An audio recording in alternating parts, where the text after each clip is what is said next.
દુનિયાની એકમાત્ર એવી દાળ જે ખાય છે માનવનું માંસ. સાંભળીને નવાઈ લાગી ને? આ દાળ આપણે પણ હોશે હોશે ખાઈએ છે, ક્યારેક શાક બનાવીને તો ક્યારેક દાળ બનાવીને. ન સમજાયું? ઇન્ડિયન એડમિનિસ્ટ્રેટિવ સર્વિસ ઇન્ટરવ્યુમાં એક વખત આ પ્રશ્ન પૂછવામાં આવ્યો, એવી કઈ દાળ છે કે જે માણસનું માંસ ખાય છે?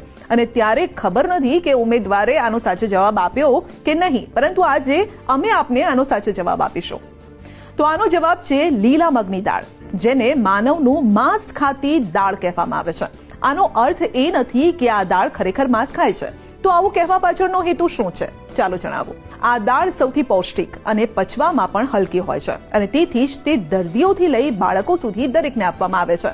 વાસ્તવમાં આ લીલા મગની દાળ છે કે જે સામાન્ય રીતે તમામ ઘરોમાં ખવાતી હોય છે. તેમાંય ગુજરાતીઓ તો મગની ખીચડી, દાળ, પકોડા, ચીલા બનાવીને ખાય છે, કારણ કે તેને પોષક તત્વોનો ખજાનો મનાય છે. પરંતુ જાણીને નવાઈ લાગશે કે તે માનવ માંસ ખાય છે. તે કેવી રીતે? ચાલો સમજીએ. લીલા મગની દાળમાં એક ખાસ પ્રકારનું પ્રોટીન જોવા મળે છે, જેને પ્રોટીઓલિટિક એન્ઝાઇમ કહેવામાં આવે છે, જે આપણા પાચન તંત્રને સારું બનાવવામાં મદદ કરે છે. તેનું મુખ્ય કાર્ય શરીરમાંથી અશુદ્ધ તત્વો અને ગંદા માંસને દૂર કરવાનું છે, જે જામી ગયેલી ચરબી અને મૃત કોષોના રૂપમાં તમારા શરીરમાં હાજર હોય છે, અને તેને તે દૂર કરે છે. તેથી જ જ્યારે એવું કહેવામાં આવે છે કે મગની દાળ માણસનું માંસ ખાય છે, ત્યારે તેનો વાસ્તવમાં અર્થ એવો નથી થતો કે તે ખરેખર કોઈનું માંસ ખાય છે. આ વાત રૂઢિપ્રયોગ તરીકે ઉપયોગમાં લેવાય છે. તેનો ખરો અર્થ એ છે કે મગની દાળ શરીરની અંદર એકઠા થયેલા ઝેરી તત્વો, નકામા પદાર્થો અને વધારાની ચરબીને દૂર કરવાનું કામ કરે છે. તે વજન ઘટાડવા માટે પણ શ્રેષ્ઠ મનાય છે. તેનું સેવન કરનારનું શરીર સ્વસ્થ રહે છે.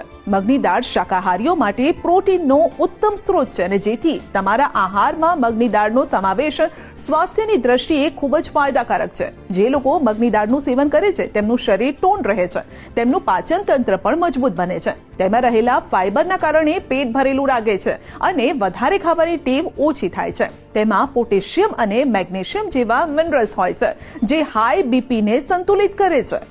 અલંકારિક રીતે કહેવાય છે, મગ ચલાવે પગ, અથવા તો મગ તમારા શરીરની ચરબીને ખાઈ જાય છે. તમારી શરીરની ચરબી એવી છે કે જે ઓગળી શકે, અને એ ઓગળી શકે તો એનું માધ્યમ માત્ર ને માત્ર તમારા ખાવામાં રેસાનું પ્રમાણ વધારે હોય તો જ ઓગળે.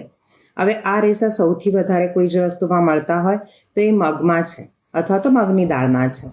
હવે મગ ખાવાથી તમને આટલો બધો ફાયદો કેમ થાય? કારણ કે એમાં ખૂબ જ માત્રામાં મિનરલ્સ, વિટામિન્સ અને ફાઇબર્સ આવેલું છે, જે ફાઇબર તમારા આંતરડાને એવું બળ આપે છે કે એ કોઈ પણ પ્રકારની ચરબીને ઓગાળવામાં ઝડપથી મદદ કરી શકે. થોડાક જ દિવસ જો તમે સળંગ મગ અને રોટલી અથવા તો મગ અને કોઈ પણ બીજું અનાજ સાથે ખાઓ છો તો તમારું વજન તરત ઉતરવા લાગશે, અને એ સ્વાસ્થ્યની દ્રષ્ટિએ ખરાબ કર્યા વગર, હાનિ કર્યા વગર ઉતરશે. તો હવે એ પણ જાણી લો કે મગ ખાવાના શું ફાયદા છે. દ્રષ્ટિ તેજ બનાવે છે, આંખોના સ્વાસ્થ્ય માટે પણ ઉત્તમ છે, ત્વચાના રંગમાં સુધાર લાવે છે, તાવ, શરદી, ખાંસીમાં રાહત આપે છે, શારીરિક શક્તિ પ્રદાન કરે છે, કફ અને પિત્તને સંતુલિત કરે છે, રોગ પ્રતિકારક શક્તિ વધારે છે, કોલેસ્ટ્રોલને ઘટાડવામાં મદદરૂપ છે, લીવરને સ્વસ્થ રાખે છે, અને ડાયાબિટીસના દર્દીઓ માટે પણ ઉત્તમ છે. ફોલેટનો ઉત્તમ આ સ્ત્રોત છે. મગની દાળનો પાવડર બનાવી તેને ફેસ પેક તરીકે પણ ઉપયોગ કરી શકાય છે. તેનાથી ખીલ, ખંજવાળમાં રાહત મળે છે. મોટાભાગની બીમારીઓમાં મગની દાળનો સૂપ બનાવીને પીવાથી શક્તિ મળે છે.